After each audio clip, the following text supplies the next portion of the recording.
তোমার জন্য সঠিক সময়ে ভাগ্যের চাকা ঘুরে, আগামীর কথা জেনে নাও আজ সময় বিচার করে। নমস্কার, আমি জয়ন্ত কুমার শাহ।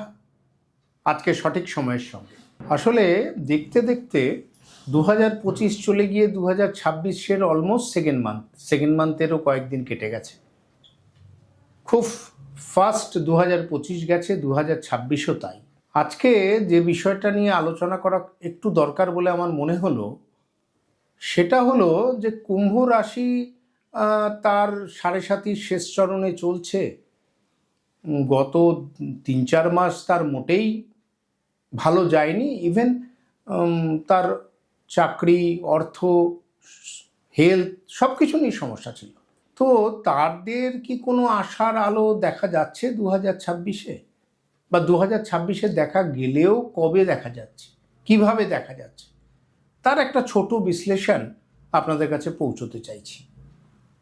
যেমন আপনারা সবাই হয়তো জানেন বা অনেকেই হয়তো এই বিষয়টা নজর করেছেন যে কুম্ভ রাশির লাস্ট 1-1.5 মাস দ্বাদশে 4টে গ্রহের ট্রানজিট ছিল। কখনো কখনো চন্দ্রও সেখানে জয়েন করেছে। তাহলে 5টা গ্রহের ট্রানজিট ছিল দ্বাদশে। আর নিজের রাশিতে রাহুর ট্রানজিট নিয়ে সে বসে আছে।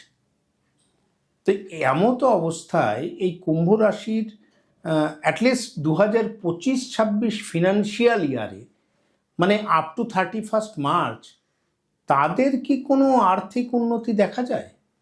তাদের যে কর্মজীবন, সেখানে কি কিছু আমরা ভালো কিছু দেখতে পাবো? বা তাদের হেলথটাই কেমন যাবে? এটা নিয়েই আজকের আলোচনা।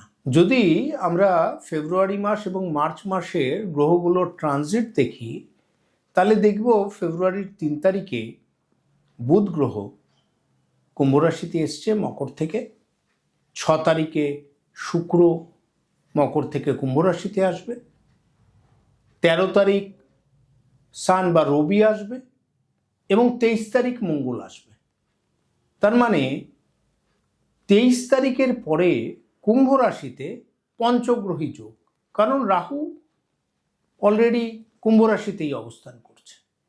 তো এই পিরিয়ডে এই প্রত্যেকটা ট্রানজিট হওয়ার পর কুম্ভ রাশির বিপদ কি বাড়ল, না কুম্ভ রাশি আগের থেকে একটু বেটারমেন্টের দিকে যাবে? যেমন 3 তারিখে যখন বুধ কুম্ভ রাশিতে পৌঁছলো, তখন রাহু বুধের একটা যোগ কিন্তু তৈরি হলো। বুধের এই ট্রানজিটের পরে কুম্ভ রাশির ওপরে রাহু এবং বুধের নাশ দোষ তৈরি হয়েছে। দুশ্চিন্তা বাড়বে, জাতক বা জাতিকা অনেক বেশি ইম্পালসিভ হয়ে যাবে। সুতরাং বড় কোনো সিদ্ধান্ত নেওয়ার ক্ষেত্রে কিন্তু সংযত রাখুন নিজেদের। তারপর শুক্রের ট্রানজিট হবে, তারপর রবির ট্রানজিট হবে, এবং সবচেয়ে বড় কথা হচ্ছে যে আর্থিক অবস্থা যেটা ছিল সেই অবস্থাটাই কিন্তু চলতে থাকবে। এই সময় কোনো রকম অতিরিক্ত রিস্ক কিন্তু কুম্ভ রাশির জাতক যেন না নেয় towards investment, towards property, towards movable assets.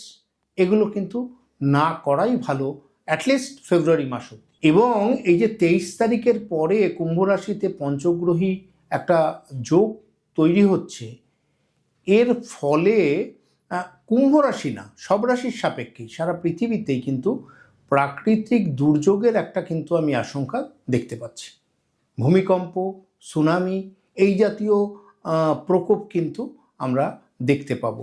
যদিও এটা কুম্ভ রাশির সম্পর্কিত আলোচনার অংশ না, তবুও কথা প্রসঙ্গে আমি আমার ভিউয়ারদের এই ব্যাপারটা জানাতে এই জন্য চাইলাম যে প্রত্যেকে নিজের ক্ষেত্রে সাবধানতাটা রাখবেন। ফেব্রুয়ারি মাস যদি এরকম যায়, রইল বাকি মার্চ মাস, তাহলে কুম্ভ রাশির কি এই ফিনান্সিয়াল ইয়ারটা এরকমই যাবে?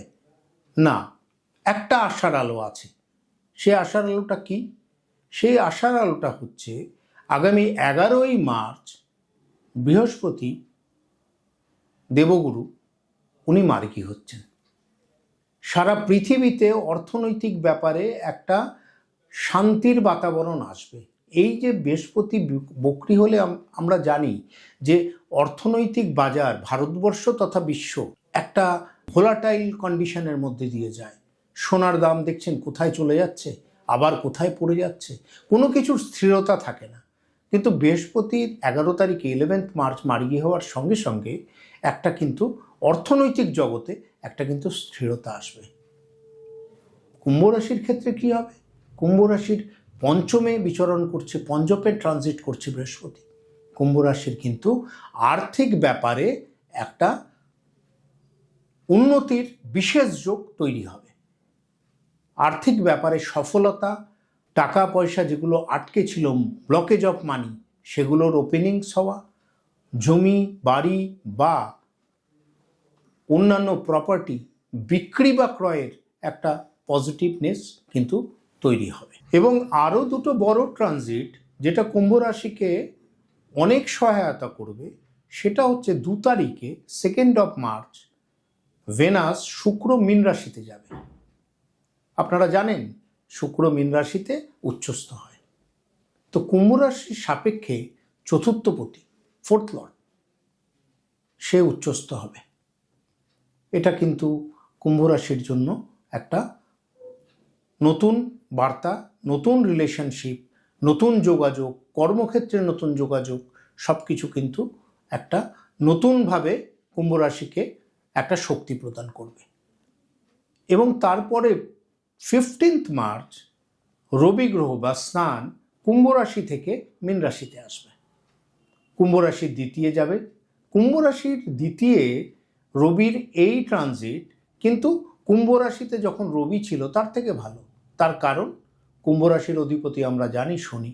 শনি মহারাজ সূর্যের ট্রানজিট অতটা ভালো মানা হয় না, যদিও বা মীন রাশিতে শনি ট্রানজিট করছে নিজে। তো শনি এবং সূর্য একই ঘরে থাকবে, এটাও সত্যি কথা।